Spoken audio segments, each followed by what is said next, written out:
so delighted. I'm super excited to be here. I hope you can feel my excitement and I hope you feel the same way. So it is the very first episode of Ask PFO. Woo!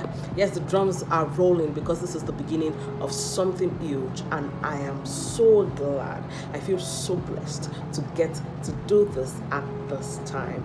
Today, I'm bringing you answers to a question that I've been asked a number of times. I mean, not once, not twice, not thrice. I've been asked questions in this particular direction, and so I'd like to bring answers to you. So, a young lady wrote to me a while back and she said, please ma'am, I'm sort of in a situation. I'm in a relationship. I love my partner. I love everything about it. We connect. We don't have issues whatsoever. But according to the story, I think she moved to a new state. She started working in a new place. And then now she has met someone else whom, surprisingly, in fact, according to her, annoyingly, she finds attractive. I mean, what's that nonsense? She has met someone else who catches a fancy and she's mortified. She's like angry with herself. How did I get into this? Dear bro, this is it happens. Yes, it happens. I've received from men and women alike, single and married alike, like single in a relationship, not yet married, of course, and then from those who are married alike. So I'm in love, of course, I'm married, I'm in a relationship, things are going well. Why am I noticing this other person?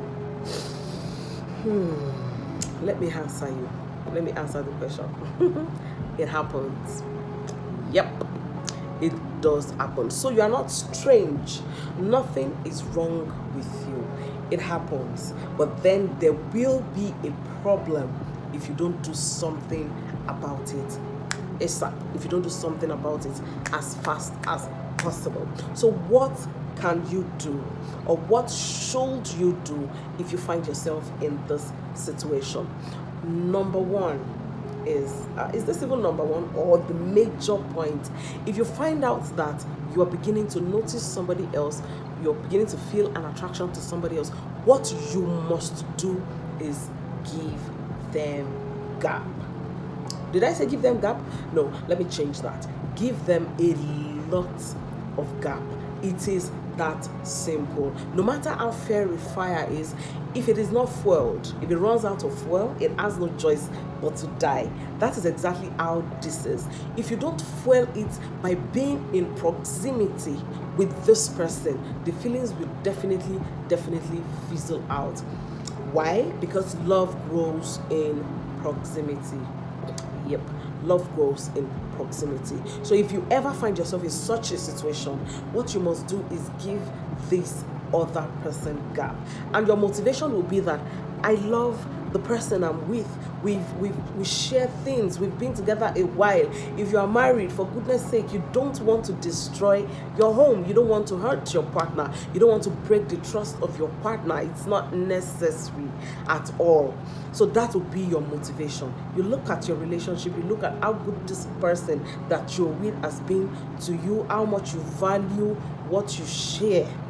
How much you value what you share, and you let that motivate you to give the other person some gap. I promise you, if you give them gap, all of these things will be wiped out in no distant time. So when I say give them gap, what do I mean by giving them gap?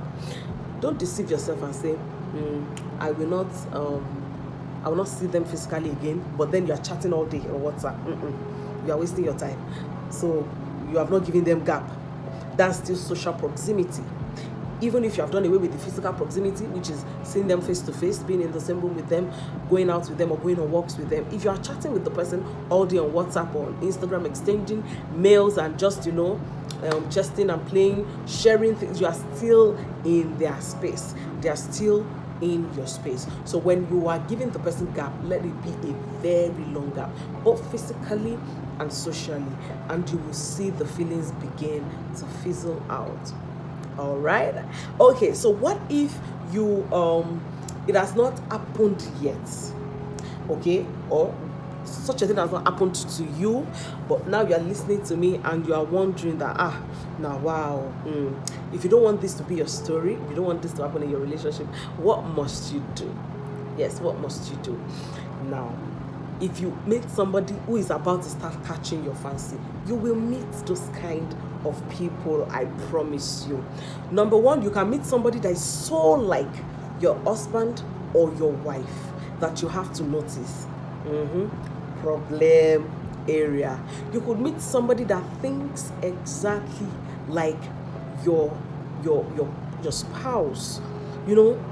Problem area. They actually remind you of your partner, but you have to be really careful around those kind of people. You may meet somebody who has something that you wish your spouse had. Big problem area. So you, maybe this person is a good listener and this is something you've been trying to teach your partner, your spouse for years, and then you are, no, don't get carried away. Problem area. So when you begin to meet people like that as you go on in life, because you have to go to work, you know, you have to mingle, you have to go out and all of that. When you meet people like that, what do you do? I often recommend to couples that don't keep it a secret. Yes. So if a new lady was posted to your office and you like her, it's innocent at the beginning, it's always innocent at the beginning. So you just realize that, you notice you like the way she dresses and you like the way she gets work done. She's probably your secretary and she helps you find everything that you lose, and she keeps track of your schedule, and you simply just like how she does things. You like her. It is innocent now, but you like her. Mention to your partner. Let me say that again.